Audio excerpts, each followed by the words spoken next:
Okay, good morning mga classmates. Ito na naman si Dr. Eugene Tan, ang inyong kaagapay sa tagumpay. Ngayong araw po na ito, papakita namin yung method ng pagpapaligo ng manok. Kasi po, di ba, sa farming talaga, problema talaga yung mga kuto, hanip, saka yung mga ectoparasites na tinatawag para po gumanda yung production natin. So sa hindi po nakakaalam, ang epekto ng ectoparasites ay immunosuppression, depression, loss of appetite, kaya bumababa yung feed intake. So pagbaba ng feed intake, syempre mababa din yung egg production natin. Susunod po yun. Kaya importante po sa atin na magpaligo. So umaga ngayon, ang ginawa lang naman po ay pinatay lang yung ilaw para hindi masyado magliparan ng manok at para maging komportable sila. So pakita natin mga classmates, no? So dito tayo, makikichismis lang tayo.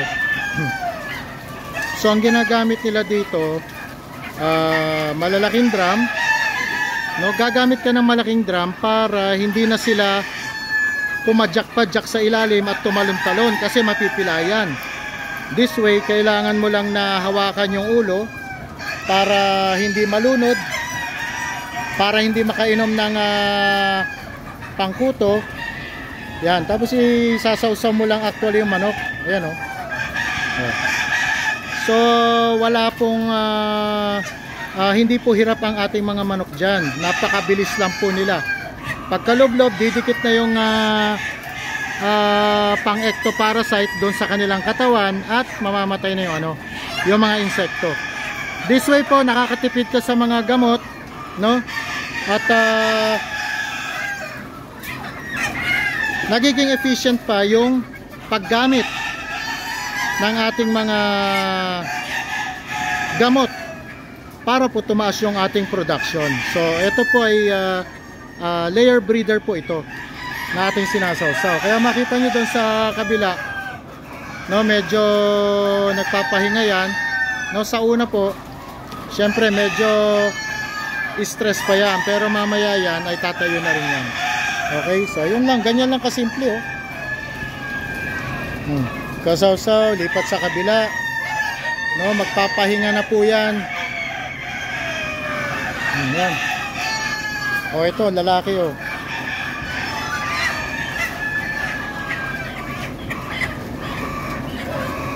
Yan. Sama mo yung pakpak.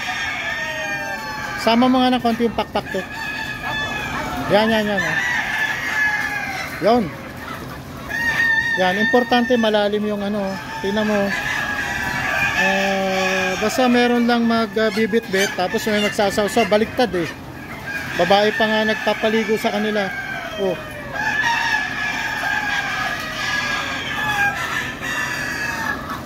Doon sa kabila, kayo din nagpaligo? Kayo rin sa kabila? Ha? Hanggang matapos kayo. So ito, ito na yung last. S1 sa kabila. Okay. Hawakan lang yung ulo, yun, oh. Sa totoo po mga classmates, ito ay isa sa pinakamadaling sistema na nakita ko. Papatayin mo yung ilaw para hindi malikot. Ayan lang lahat sila, oh. Hindi malikot, hindi kung saan pupunta manok. Tapos may magbibit-bit lang papunta sa nagpapaligo.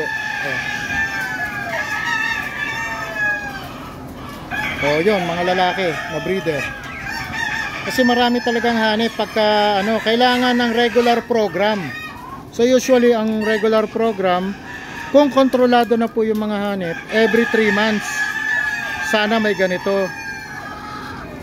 Gagamit ka lang ng tamang solution na safe po dapat, safe sa manok at safe sa tao.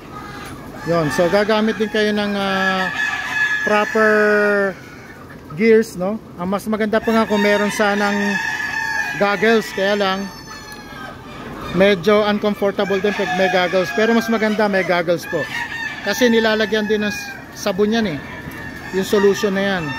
Marami namang mga commercially available na solution para po sa pagpapaligo ng manok. Katulad po sa mga panabong, ganyan. Pero sa ating mga ganito po, siyempre kung saan tayo medyo makatipid at safe, yun ang gagamitin natin.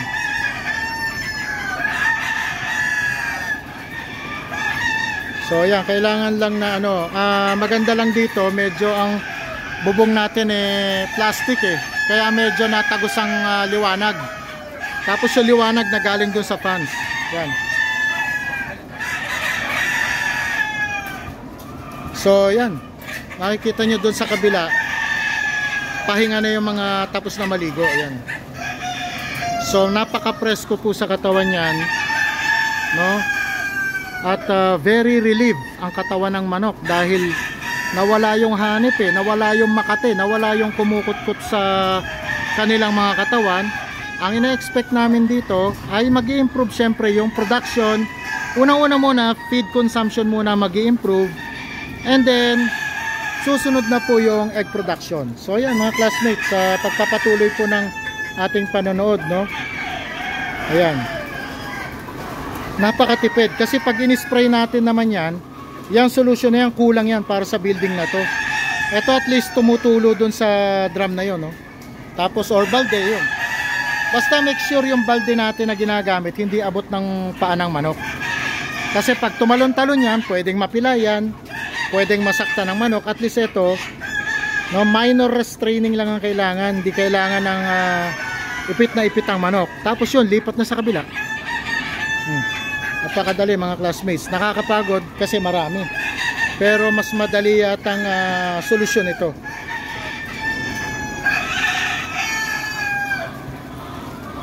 Yun. Ito lalaki, classmates. Yan. Tsaka maganda rito, pagka nilublob mo, tatagos sa balat talaga dahil aangat ng konti yung balahibo pag habang inilulublob mo siya. So hindi parang Texas, ganito lang, bilis O nakakailan na sila. Nakakailan na sila pero mamaya pa sila matatapos dito. Okay, thank you Salamat. So yan pa yung papaliguan nilang lahat napakarami pa. Ayun. So i-take into consideration nyo yung pagpapaligo ng manok. Marami namang sistema na available katulad po ng ipinakita namin sa inyo ngayong araw na ito para mag-improve yung immunity ng inyong mga manok, ma-rule out ninyo yung mga ectoparasites. Try nyo po magpaligo sa pinakita namin sistema. Muli, ito po si Dr. Eugene Tan, ang inyong kaagapay sa tagumpay. God bless po sa inyo lahat.